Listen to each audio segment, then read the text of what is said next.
Nicholas da Silva pleads guilty to murder of Mark DeLon Frank. Ignite News reports Nicholas da Silva, a 21-year-old resident of Riverview, known by the nickname Terror, has pleaded guilty to the murder of Mark DeLon Frank during a confrontation in November 2022. The plea was formally accepted by Chief Justice A.G. Navindra Singh at the High Court in Demerara. During the court proceedings, da Silva confirmed that he understood the charge against him, its legal implications, and that he had not been coerced into pleading guilty. He also asserted that he had not consumed any substances that could impair his judgment. Justice Singh reminded da Silva that by pleading guilty, he was waiving his right to a trial by jury. Da Silva acknowledged his understanding of the possible consequences, which could lead to a prison sentence of up to 35 years. Following the confirmation that the elements of murder were satisfied based on the agreed facts, the plea was officially accepted. The judge directed the preparation of several reports before sentencing, including a probation report, a prison conduct report, a victim impact statement, and assessments of aggravating and mitigating factors. Da Silva's sentencing is scheduled for November 19th. Court documents indicate that the fatal incident occurred around 7 a.m. on November 25, 2022. Da Silva and 39-year-old Frank, who resided in La Penitence, Georgetown, were involved in a heated argument. After briefly leaving for a nearby shop, Frank returned, only to be attacked by da Silva, who stabbed him in the neck with a Rambo knife. The weapon was later cleaned and returned to its case. In a caution statement to police, da Silva admitted to using the knife against Frank, mentioning a long-standing grievance between them. A post-mortem examination confirmed that Frank died from hemorrhage and shock resulting from the stab wound. At the time of the incident, da Silva was 18 years old and has remained in custody since. Charged: Elijah Douglas sentenced for obtaining by false pretenses. Elijah Douglas, a 21-year-old male of mixed ancestry and a minor from Carrow Village, Mazaruni River, was arrested on October 25, 2025, and charged on October 27, 2025, with the offense of obtaining by false pretenses. Douglas appeared today at the Bardaka Magistrates Court before his worship, Mr. T. Mohammed, where the charge was read to him. He pleaded guilty and was sentenced to a 2-year suspended sentence. Relatives of missing Guyanese boat captain demand answers after abduction. Guyana News reports, relatives of missing boat captain Frederick Pollard have revealed that he was abducted by gunmen while transporting fuel for the Guyana Defense Force, GDF, on the Cuyuni River. The incident occurred on August 24, 2025, and it has now been 2 months since Pollard and a Venezuelan national were seen in the custody of the notorious Sindicato gang. Pollard's family, who requested anonymity due to fears of gang retaliation, expressed frustration over the lack of communication from the GDF regarding the ongoing situation.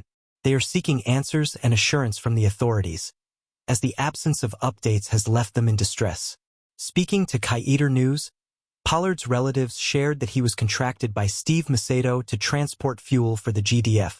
On the day of his abduction, he was en route to Devil Hole without the usual escort from Joint Services ranks, which is typically provided for safety.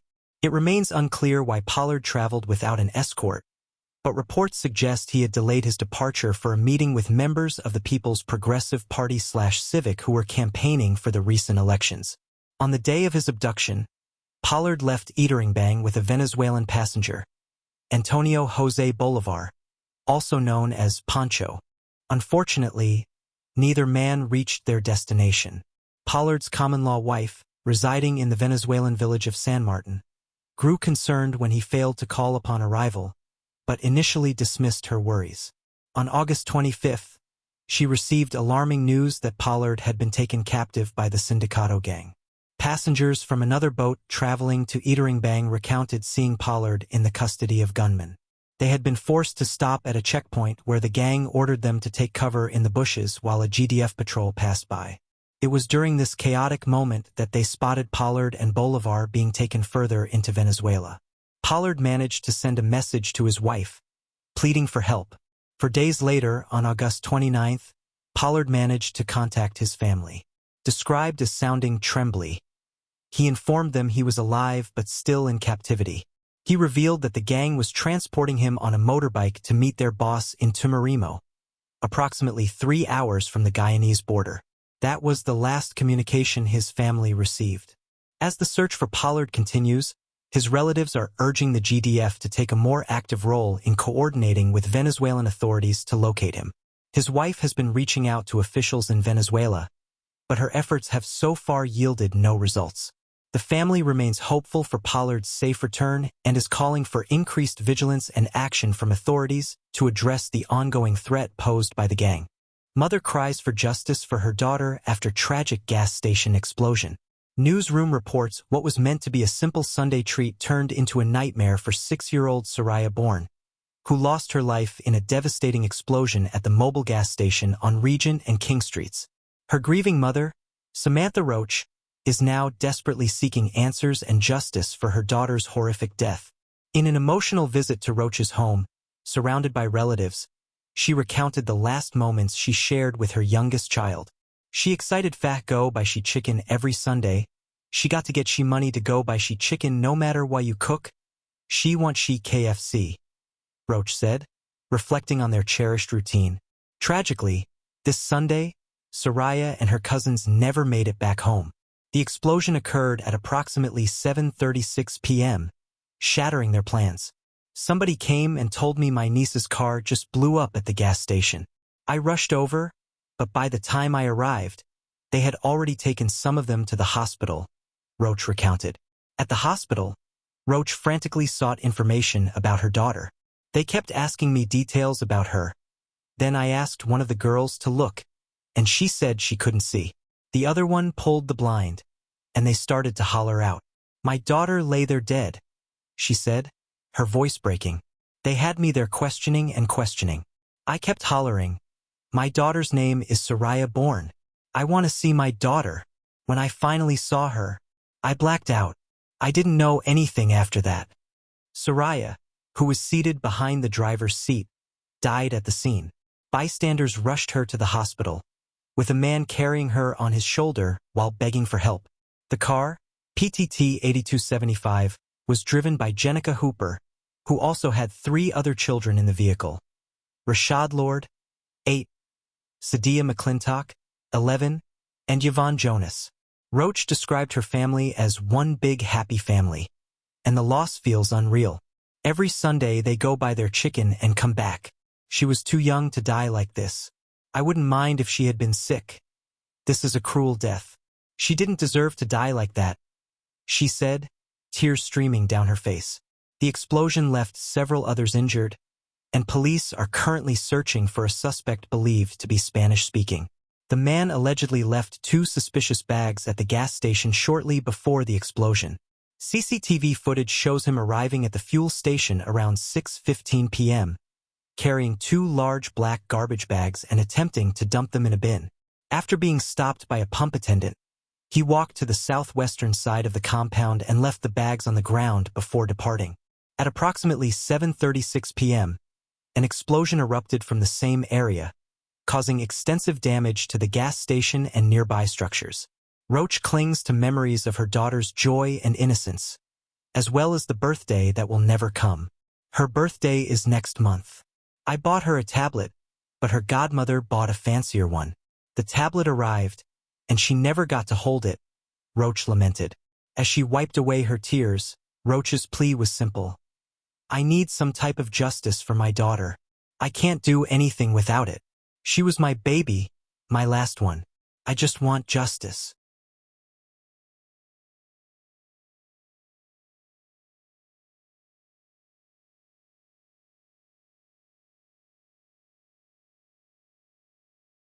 Private Sector Commission expresses condolences and calls for vigilance after mobile fuel station explosion. The Private Sector Commission, PSC, has expressed serious concern regarding the recent explosion at the mobile fuel station located at Regent and King Streets. They are deeply saddened by the tragic loss of 6-year-old Soraya Bourne and the injuries sustained by others in the incident. In a statement, the Commission extended its heartfelt condolences to the bereaved family and wished for a swift recovery for those injured. They commended President Dr. Mohammed Irfan Ali for his directive to initiate a comprehensive investigation into the explosion's cause. The PSC urged all businesses and citizens to remain vigilant and maintain a heightened state of security as the government takes immediate action to address the situation. This tragedy highlights the urgent need for stronger safety and security practices across the country, the Commission stated. They reaffirmed their commitment to working alongside national authorities to uphold these essential standards and protect lives and property. Special operations yield firearm and drug seizures in Regional Police Division No. 3. The Guyana Police Force launched a series of special operations across Regional Division No. 3 on Monday, aimed at enhancing public safety and curbing criminal activity. During intelligence-led operations in the Tushin New Housing Scheme, police conducted a search that resulted in the recovery of 48.8 grams of suspected cannabis. A 19-year-old housewife residing at the address was arrested and is currently in custody pending charges. The suspected narcotics were weighed in her presence and marked for filing as evidence. In a subsequent operation conducted later that day between 11:20 a.m. and 12:03 p.m. at Stelling Road, Tushin, officers discovered a firearm along with 5 live rounds of ammunition hidden within a property. A 19-year-old female security guard from the Tushin housing scheme was taken into custody in connection with this find, and the firearm and ammunition have also been secured as evidence. Investigations into both incidents are ongoing as police work to address and reduce crime in the region. The Guyana Police Force remains committed to ensuring the safety and security of all citizens. Intruder breaches Home Stretch Avenue Complex housing NCN and DPI. Big Smith News Watch reports an intruder successfully gained access to the Home Stretch Avenue Complex, which is home to the National Communications Network Incorporated, NCN, and the Department of Public Information, DPI, headquarters, in the early hours of Monday. Sources informed Big Smith News Watch that the unauthorized visitor entered the premises just after midnight and spent a considerable amount of time inside. During this lengthy intrusion, the man reportedly stole a television and a hard drive, consumed some juice, changed his clothing, and rifled through various documents within the DPI. After his unauthorized visit, the intruder exited the building through a fire escape, moved towards the western fence, and ultimately made his way into the compound of the neighboring Cliff Anderson Sports Hall. Director of Public Information Edward Lane confirmed the incident when contacted. He stated that staff arriving for work discovered the missing television from the lobby and, after thorough checks, determined it had not been moved by any employees. A review of the CCTV footage revealed the intruder's movements, indicating he was familiar with the office layout. Lane noted that the intruder entered and left through the emergency exit, suggesting he was aware of the facility's emergency protocols. The police have been notified of the incident and have been provided with the relevant CCTV footage for further investigation. GPHC reports 8 patients taken to GPHC after reported gas station explosion. One child pronounced dead on arrival. The Georgetown Public Hospital Corporation, GPHC, has confirmed that 8 patients were rushed to the Accident and Emergency Department around 7:45 p.m. on Sunday, October 26, 2025, following a reported explosion at a city gas station. According to a press release issued by the hospital, the patients ranged from young children to older adults and were immediately triaged, assessed, resuscitated, and stabilized upon arrival. Despite intensive efforts from the medical team, 1 pediatric patient was tragically pronounced dead on arrival. Of the remaining 7 patients, 3 sustained minor injuries and were treated and discharged after evaluation. For patients, including 2 children with serious injuries and 2 adult women, were admitted for further care. The 2 injured children underwent emergency surgery and remain in the recovery room under close observation. GPHC reported that their conditions are critical but stable. The injured adult patients suffered multiple soft tissue wounds to the face, head, and neck. One of the women is being treated for a fractured toe. Both adults are said to be stable and closely monitored. As part of standard trauma protocol, CT scans were performed on all admitted patients to rule out latent internal injuries. GPHC also noted that its social work unit and psychiatry department are working with the victims and their families to provide psychological support during this difficult time. Senior medical teams involved in patient management included specialists from general surgery, pediatric surgery, neurosurgery, orthopedic surgery, ear, nose, and throat, and maxillofacial surgery. Minister of Health Dr. Frank Anthony, accompanied by acting CEO Dr. Navindranath Rambaran and senior nursing personnel, visited the injured early Monday morning to assess their progress and meet relatives. The hospital reaffirmed its commitment to delivering comprehensive care and ongoing support to all affected individuals as investigations into the explosion continue. Further updates will be provided as necessary. Charged: Alex Daniels sentenced for possession of narcotics. Alex Daniels, a 29-year-old male Guyanese of Amerindian descent, and a minor from Corral Village, Lower Mazaruni River, was arrested on October 25, 2025, and charged with the offense of possession of narcotics. The charge was filed under Section 4(1)(a)(I) of the Narcotic Drugs and Psychotropic Substances Control Act, Chapter 1010.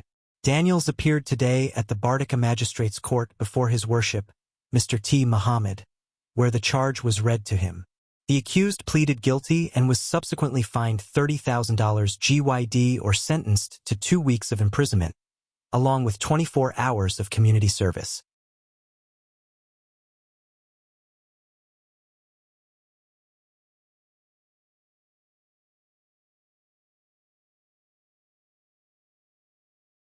Minister of Education visits family of young Soraya, extends condolences and support. Honorable Sonia Parag, Minister of Education, visited the home of 6-year-old Soraya Bourne, who tragically lost her life in the explosion at the mobile fuel station on the corner of Regent and King Streets, Georgetown.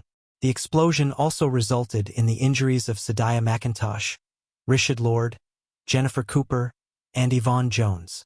During her visit, Minister Parag expressed her deepest condolences to Soraya's family, assuring them that President Irfan Ali, along with Minister of Home Affairs Wanaj Walrond and relevant law enforcement agencies, are working diligently to apprehend the main suspect and bring him to justice. Minister Parag emphasized that the tragedy has resonated throughout all of Guyana, and that Soraya's family is in the nation's thoughts and prayers. She also noted that the Ministry of Health is providing support to ensure that all injured individuals receive the best possible care. Accompanying Minister Parag on her visit was Ms. Mishka White-Griffith, Chief Planning Officer of the Ministry of Education. Step into the beauty industry with DC's Beauty Salon for 13 Hope Estate, East Coast Demerara. Want to become a certified nail technician? Take our beginner's nail course for just $15,000 GYD and start your beauty journey. You'll receive all materials supplied, hands-on training from professionals, a certificate upon completion, skills to start earning right away. We are also hiring a hairdresser. Have the talent and creativity? Join our amazing team. Contact us now. 633-6500.